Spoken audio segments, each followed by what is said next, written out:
Hi everyone, so today we're going to be doing a coil pot method to make your Mimbres bowl. A couple things you're going to need is a bowl of some kind. This is a ceramic bowl. Notice that it's very low and it's very wide. So a low, shallow bowl is really key. If you don't have something like this, just look around your house. Try to find something kind of wide and low. Wood would be preferable, but I don't have any wood bowls, so I'm going to use the ceramics one, and I'll show you guys how to get the clay not to stick to it. A couple other things you're going to need is just your modeling tools, of course, but specialty tools like this serrated edged rib and the flat rib would be great. You're also going to need some slip. Make sure your slip hasn't dried out. If it has, add some water, mix it up really good so that it's ready to work. First, we're going to start with your clay. So open up your bag of clay.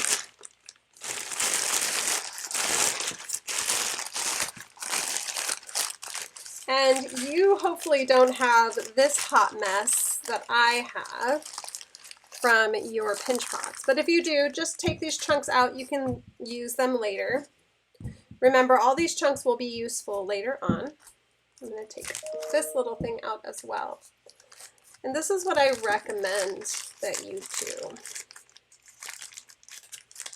I recommend you take your wire cutter tool, wrap it around your hand a couple times, and I'm going to give you an aerial view of this. I'm going to just cut like ½ an inch off the top. And I'm going to try to be really even about it. I'm going to pull straight through, trying to maintain ½ an inch all the way through. So be really smooth about it. Try not to jag and come up and down, giving like a seesaw effect on the bottom here. You don't want that. This is the clay that we're going to use. And then I'm going to be using this big chunk and some of the clay scraps that we have. So I'm going to set my clay bag aside. Remember to protect your clay bag. I'm going to add a little squirt of water. Don't let it dry out because you guys are going to be using this clay all semester long.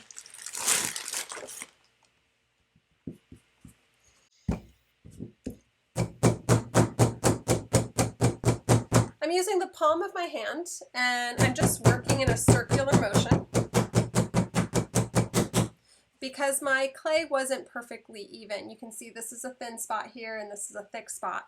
I want to spread it out a little bit. It's really loud.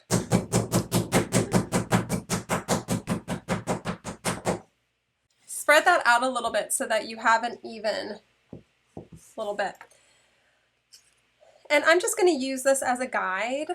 I don't have to go, I'm not tracing it, I'm just using it as a guide. I want to make as big of a circle as I can because that circle is going to go inside of my bowl.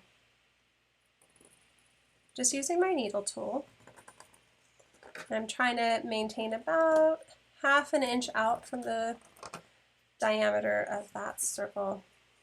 And you can see it's not perfect, right? That's not a perfect circle. That is okay. That's perfect. So what I'm going to do is I'm going to take my needle tool and I'm going to go in at a slight angle. And I'm going to cut off that edge. I hope you guys can see this. Do you see how I'm kind of making a sloped edge right there? You can really see it right here. I'm kind of maintaining that sloped edge all the way around. All right, and set that clay aside so that my disc has this sloped edge here, okay? So now I'm going to take my bowl. I'm going to put a piece of plastic over the bowl because the clay, if I try to build it on this ceramics, what's going to happen is it'll stick and I will never get it off of the clay pot. So I'm going to push this in and I'm just going to push.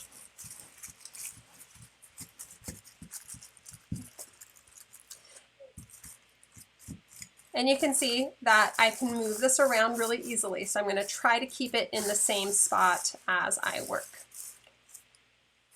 If you have a turntable, now is a great time to use the turntable. I told you guys this is an alternative thing that you can buy for the course. If you did, good for you. If you didn't, just use that bat I gave you. I gave you guys a brown bat, a wooden bat, and that will work just fine. So what I'm going to do is I'm going to be attaching coils on the edge here, and I'm going to be making my Mimbres bowl. So in order to attach the clay, I need to slip and score.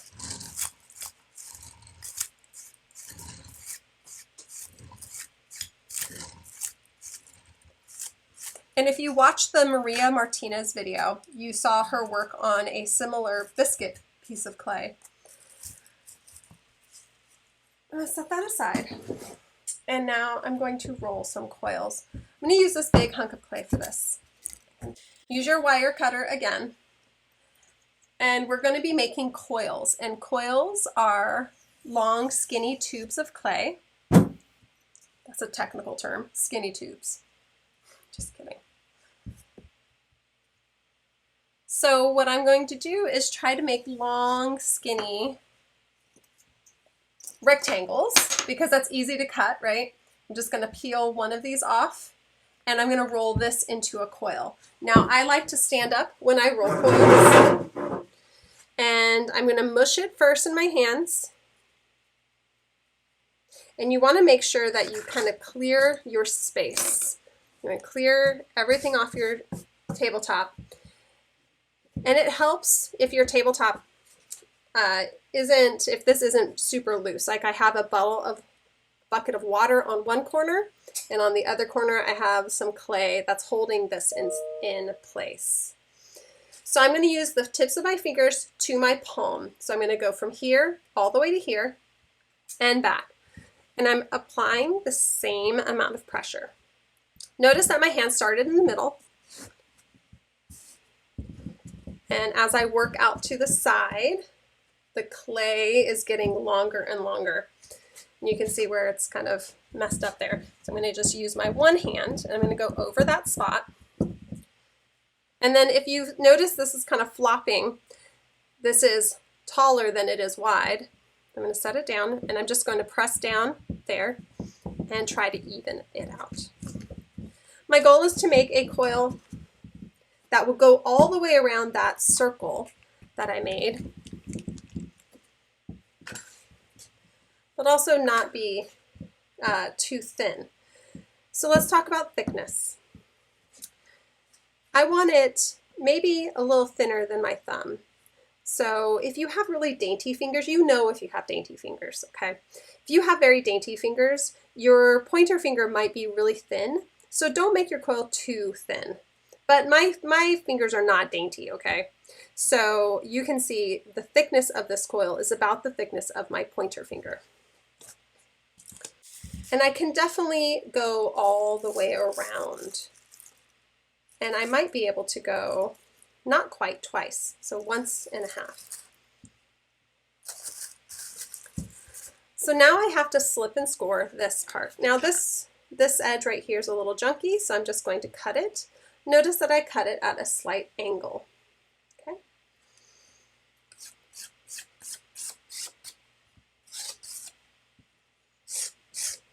I'm going to slip, or I'm going to score rather. And then I will slip. And you can apply the slip in a couple ways. You can use a tool to apply it. You can just go in with your finger and smush it around. Or you can take a moppy brush. What I recommend though is don't leave your brush overnight sitting in the slip jar. A lot of people do that. They forget when they're cleaning up to take that brush out and rinse it off with clean water. That clay will really get into the bristles of the brush, and then when you go to use it for underglazing later on in the semester or later on during this project, you're going to be really sad. It won't quite apply very well. So I'm going to take the scored side and put score side to score side, and I'm just going to gingerly put that into the middle. And where I get to this part, is where it gets a little interesting. I'm going to overlap the edge, and then I'm going to take my needle tool. Take your needle tool, and I'm going to cut through both edges, just like that. And now I'm going to take that away. It fits really well together. I'm going to score, and then slip. Okay, because I'm using this form, I can really push the clay.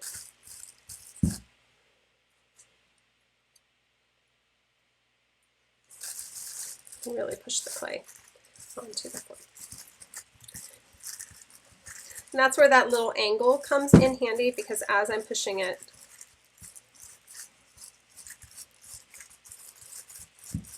so now I've grown, my bowl's much larger now. Once you have this first one done, you can go through with your rib. You can use your metal rib for this. You can even use that maroon colored rubber rib. It's up to you. I'm going to work that seam and even out any pinch marks I might have left on the bowl.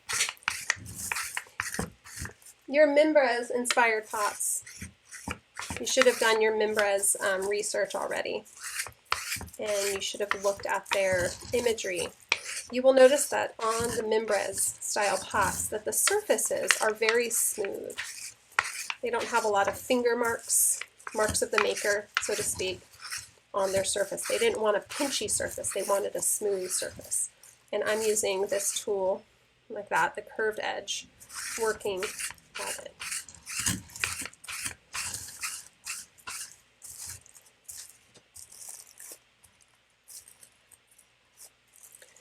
Now I'm going to keep working on this edge, and I'm going to try to do that undercut a little bit so that I get a flatter surface to attach the next coil.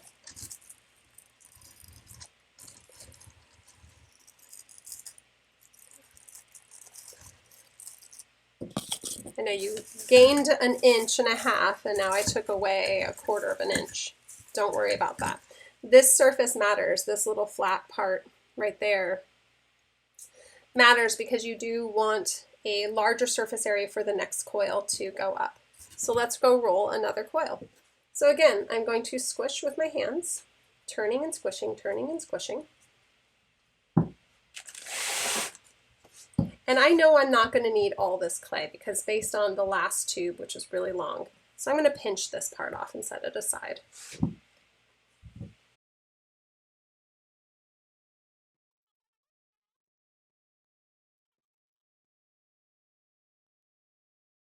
And here we go. So we have about the right length. You can see it's a little thicker on one side than it is the other, so I'm going to roll out that a little bit, trying to ensure that it's even from end to end.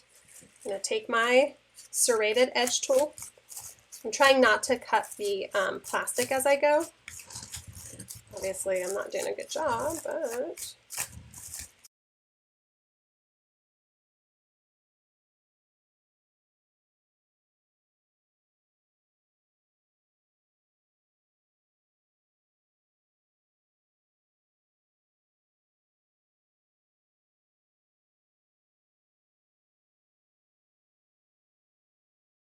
and I'm just going to fit my coil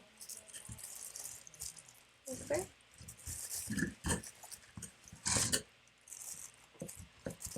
So slip side down to slip side, and again, I'm going to show you guys this piece again. I'm going to overlap the edge. I'm going to cut at an angle through both edges, take off the excess, and then you can see this angle fits perfectly together. So that's a good surface.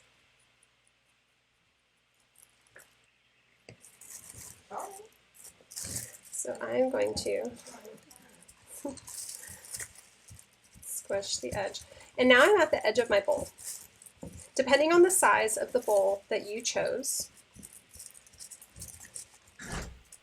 we're going to go beyond the edge. So you might have already reached that point after 2 coils, but I'm right at the edge. Okay, so that's going to be an important transition.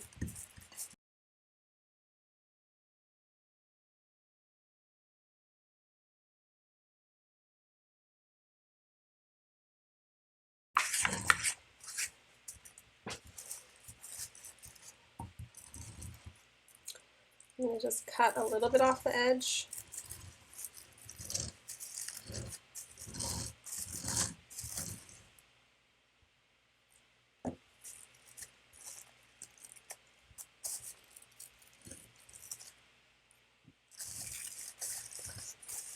Okay, so now you can kind of see that the pot is right up to the edge. This next coil that I'm going to put in right here needs to go up vertically. You want to make sure that you don't have the coil go over the edge. If you put the coil over the edge like this, you can see that it's going to be on top of the ceramic bowl, not on top of the ceramic or the clay bowl that's inside. And when we remove the bowl, you're going to have this lovely muffin top. We don't want that. Can you guys see that muffin top? We don't want that. Do you see that roll where it comes over? So you need to be very careful in this stage to make sure that you're building right on top of the clay and not on top of that edge there.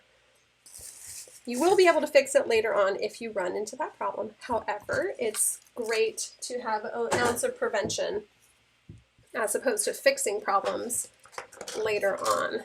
Just do it right the first time.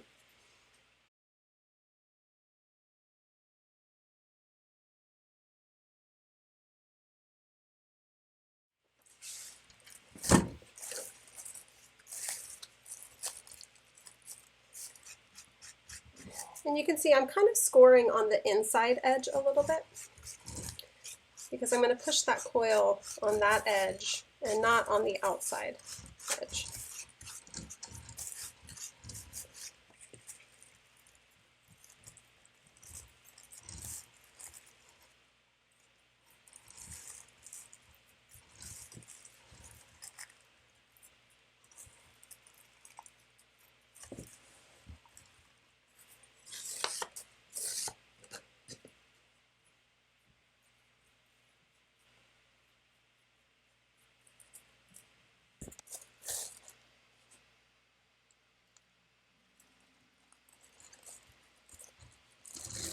And again, I'm making sure I'm getting it right on top of the clay and not over here on top of the pot that's underneath and supporting.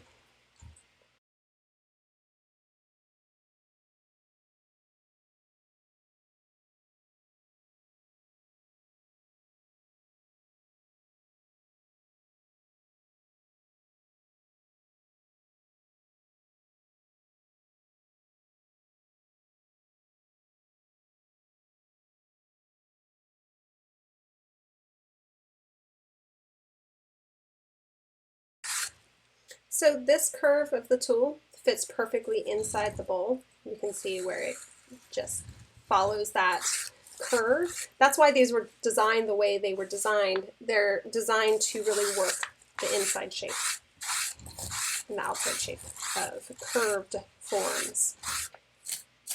So if it overlaps a little bit under here, where it's actually kind of sitting on top of the bowl a little bit, that's okay. Later on, when we pop these out, you'll be able to fix that. But I think it's time for me to do probably like 2 to 3 more coils. Your Mimbres bowls are fairly large, and they should take several coils to do.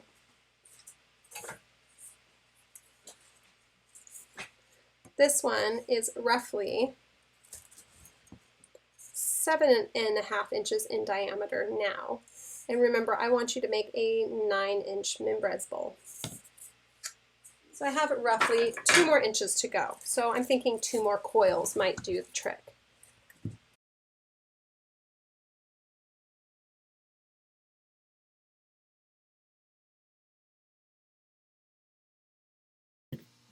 Okay.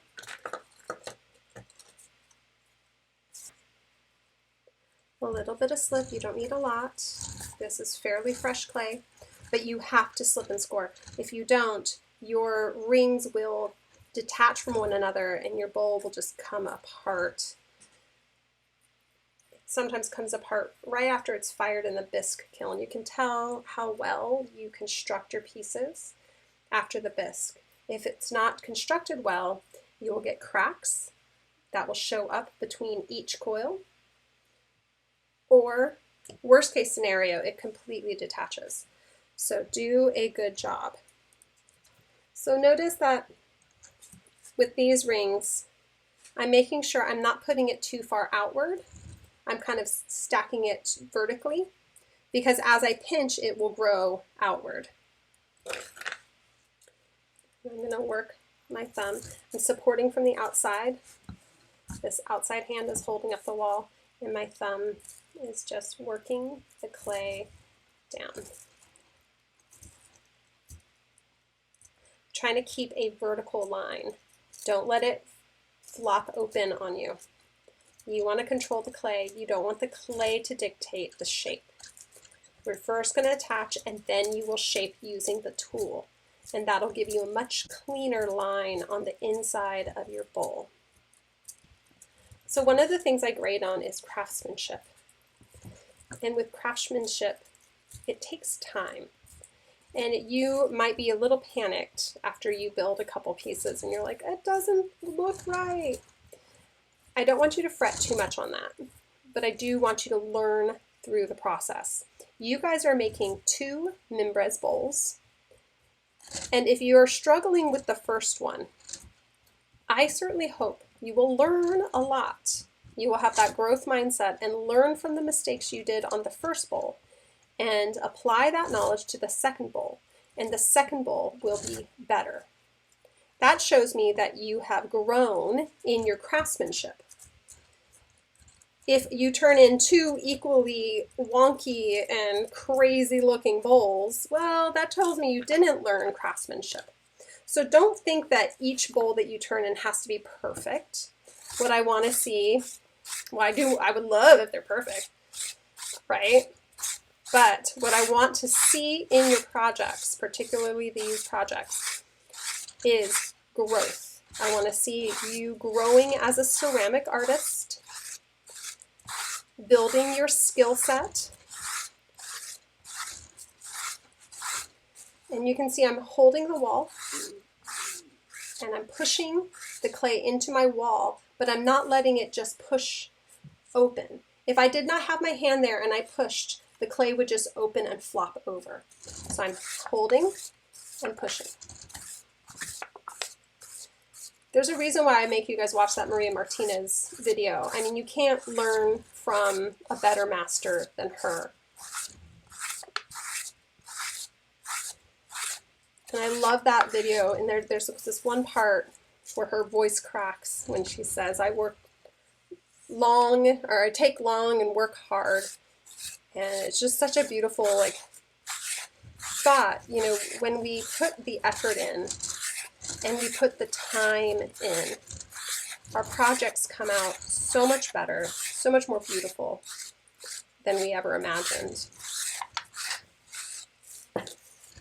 So I'm just going to set this aside, and I'm going to grab some of the junk clay that I've been rolling around, and this is going to, I'm going to use this. I don't want to waste it, right? So I'm going to fold it. Remember, this is called a potter's wedge. I showed you guys how to do this in when you were working with your native clay. So I'm going to roll it between my palms, fold it over. You can even use the tabletop to do this. Roll it, fold it, roll it. If it doesn't cooperate, just force it to. This way of working really does save on the wrists, and the wrist is so important in ceramics. Okay, so I did that, I don't know, was that like 6 or 7 times? That should be enough. And what that does is it homogenizes the clay, makes the clay particles really dense and distributed evenly. It gets rid of the air bubbles. Every time I folded it and rolled it again, it's pushing the air bubbles out.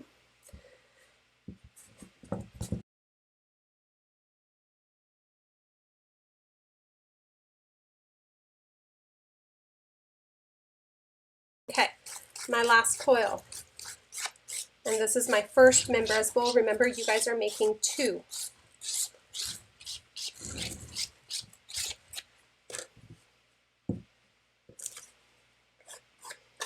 Your Mimbres Bowls should be 9 to 10 inches in diameter. Not diameter. Is that diameter? Yeah, it's diameter. I was going to say circumference, and I realized this is why I'm not a math professor. Diameter is the distance across the widest part of the circle. Okay, so I'm going to set this on the wall.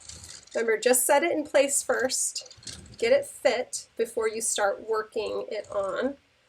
And look at that. Do you see I have a gap? No big deal. That's not that big of a gap. What I'm going to do is I'm going to push this clay, and I'm kind of stretching it as I go.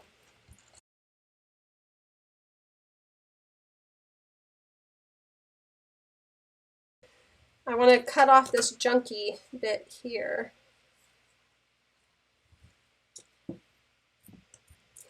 And I'm going to imagine that that didn't work. Okay, so when you got to that side, imagine that didn't work, and imagine that you had a larger gap.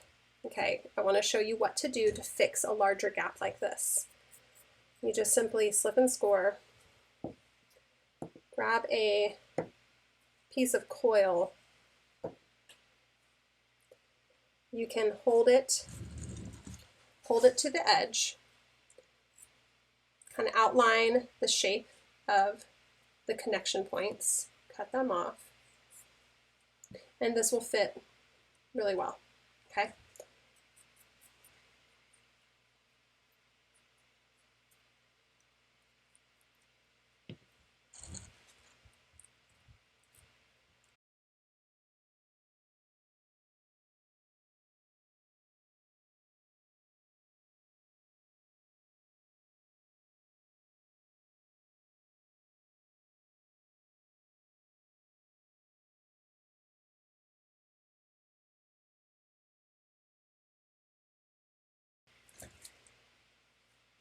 Once I've thoroughly scraped, I can go through and add just a little water on the rim, and I'm going across the rim because I have small little cracks that are forming. And I'm just compressing the rim. I'm still using my outside hand to support because I'm doing downward pressure, and if I don't, it'll smash open. I want that.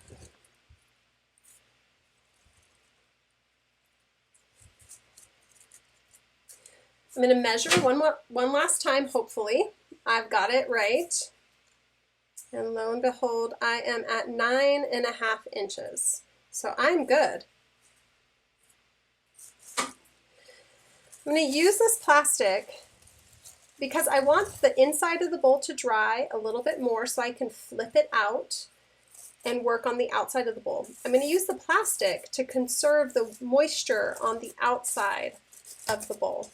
So just pull the plastic up. If you didn't have a large piece of plastic, if your piece of plastic was really small, no big deal. You can just wrap the outside with plastic. And then I'm going to set this aside for probably like an hour to dry.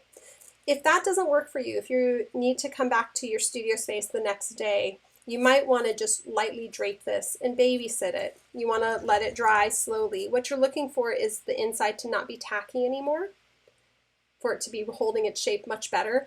And when you press on the walls, that it's not super flexible. Okay, you want it to have a little bit of sturdiness to it. Because what we're going to do is we're going to flip it upside down and get out of this bowl and shape the outside